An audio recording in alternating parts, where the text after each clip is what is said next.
Welcome back to the channel. This is your boy Rich Latta here, back with another video, and today we are going to be talking about the Indiana Fever season ending at the hands of the Connecticut Sun.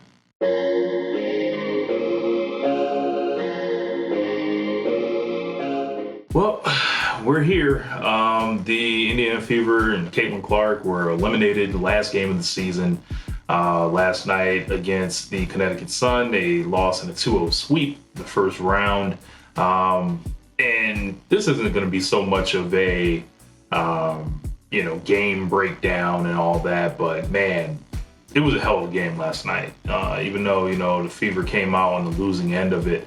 Kelsey Mitchell had, some difficulties down the stretch and all that, but man, never have I watched like a player and so quickly just like been enthralled with them, like as I have with Caitlin Clark, and seeing, the way she fought through last night, and, she was like, yo, I'm gonna basically go out firing. And she did that. As far as like the Indiana Fever as a entire team, there's been tremendous growth this season. I feel like this team is far ahead of schedule. Of course, they had that 1-8 start, which, they were fighting essentially for their lives from 2 weeks of the season going forward. And there was, such tremendous growth from players like Lexi Hull and Aaliyah Boston, reshaping her entire game from just strictly a post-up big to someone who can operate off the short roll. Kelsey Mitchell, for, the game that she had tonight, I know a lot of people, or last night, a lot of people are, going hard on her, but I don't think the Fever get this far without her contributions and her scoring and kind of her freelancing and her free will to still be the player that she wants to be inside of the Caitlin Clark system. And, Caitlin Clark herself, immense pressure for the last, 18 months or so, playing almost for an entire calendar year without substantial rest. The one time she does get it, it comes in the controversy of an Olympic snub. She finished 4th in MVP voting, the no doubt rookie of the year. And she's just been this phenomenon, this whirlwind, this cultural icon already, as far as, having the potential to be possibly the biggest female sports draw this country has ever seen, drawing crowds everywhere, setting arena records, setting ratings records against the NFL. This has just been such a wonderful journey. And, to make these kind of videos and connect with people that are, watching this stuff in good faith and, not necessarily using it as a way to take out their frustrations on the league and different stuff like that. I'm really not about that. Like I'm about the basketball and, just enjoying the athletes, kind of as they, find their way, through their journeys. And I think the Fever are a destination team at this point.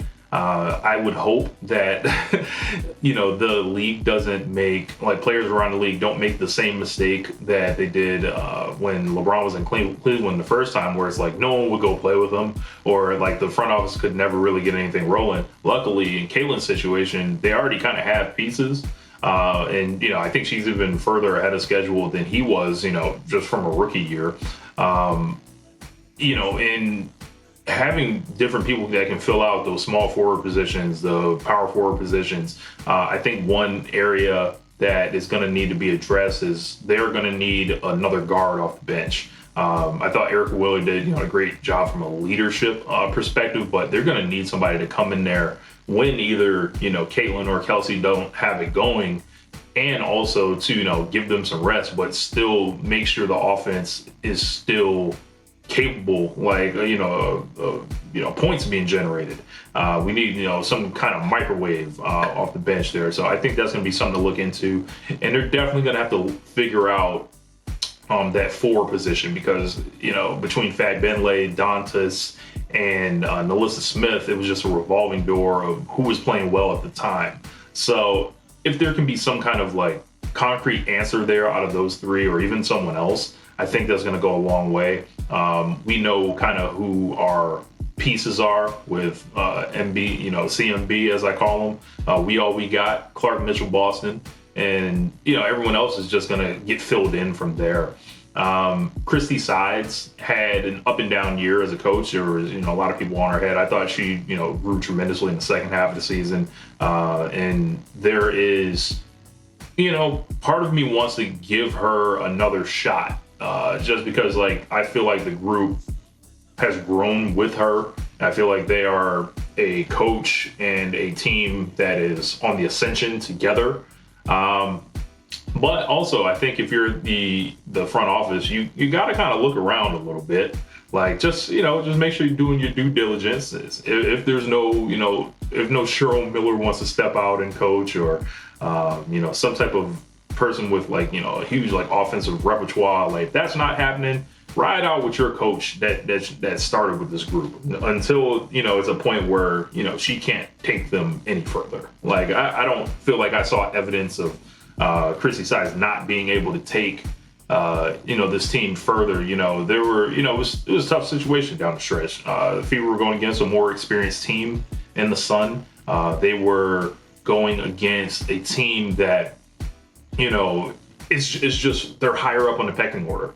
And they have older, players. They have more physical players. And, as those gym sessions add up and those years, pass on, the Sun is going to be a team the Fever sees down the road. And this is the beginning of possibly a rivalry here in the Eastern Conference with them. And, just to talk about the Sun, I thought the Fever had a chance to beat them. And that second game was so close, and just feel like just did a few things wrong. But Alyssa Thomas was just someone that was just awesome. I love the way she plays. And, Maria Mabry just went crazy, pretty much in this series. This was her series. I think she ended up averaging she scored 27 in the first game, 17 in the second.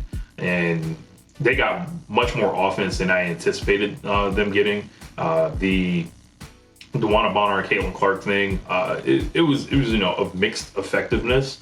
I thought some of the length and just kind of stuff bothered Caitlin a little bit, but then she figured it out, and she was putting up stat lines that were compared to Magic Johnson and Michael Jordan.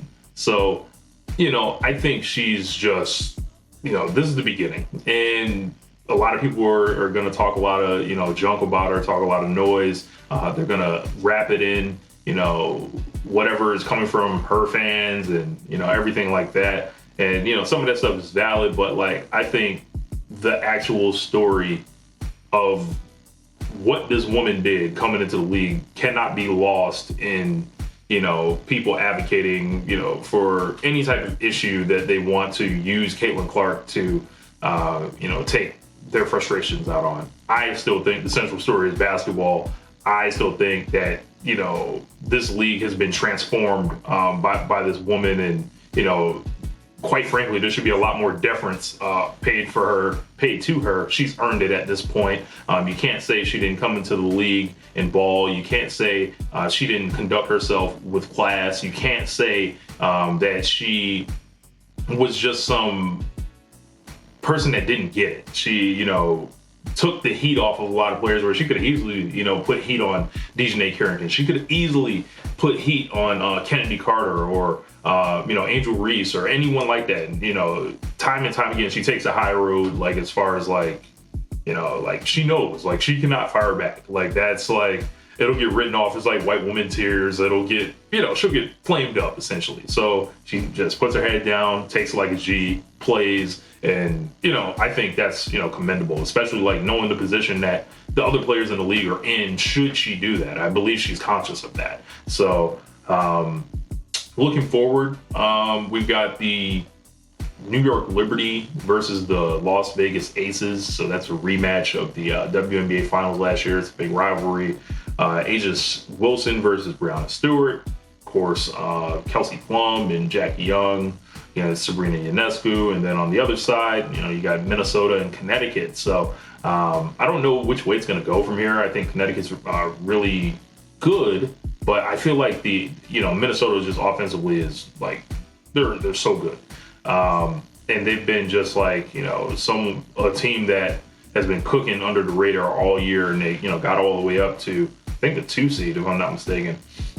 And the Liberty are hungry, and they finally want to get it done, and the Aces are trying to stave off the rest of the league. So there's going to be exciting basketball stuff going forward. If you still want to engage with the league, I would I'm probably going to keep an eye on it as well. I probably won't have the same desperation, or I won't be clearing my calendars completely. Such as if Caitlin Clark was going forward. But at the same time, if there's anything I learned about the W this year, is that there are a lot of good players in a lot of places, and these teams play like interesting styles. And I don't know if it comes down to the size of the league being easy to engage with for me, but with just 12 teams, I felt like I got to find the lay of the land very quickly and know what's going on where. So I'm interested to see how the free agency and the offseason stuff kind of compare to the NBA stuff. Is it just going to be this constant, within the community? Is it going to be, all right, these are the moves that need to be made, these are, whatever is about to happen. So Caitlin Clark's not going to play for 8 months. Well-earned rest, no unrivaled for her. I can't say I'm sad to see that she's not in it. I think she needs to keep her brand as strong as possible, and give us some time off, take the rest, and go into training, and then come back the next year and let's get this going, man. But I appreciate you guys that have found my channel through talking about some of the Caitlin Clark videos. I appreciate you guys for engaging with comments, liking the videos and all that. We're trying to keep this thing kind of above board here. There's a lot of people you can go to on YouTube for various type of stuff, aggressive kind of content with the WNBA and stuff like that. I kind of want to keep it, we keeping it professional, we're keeping it A1. So my name is Rich. Appreciate y'all. I'll holla at y'all. Peace.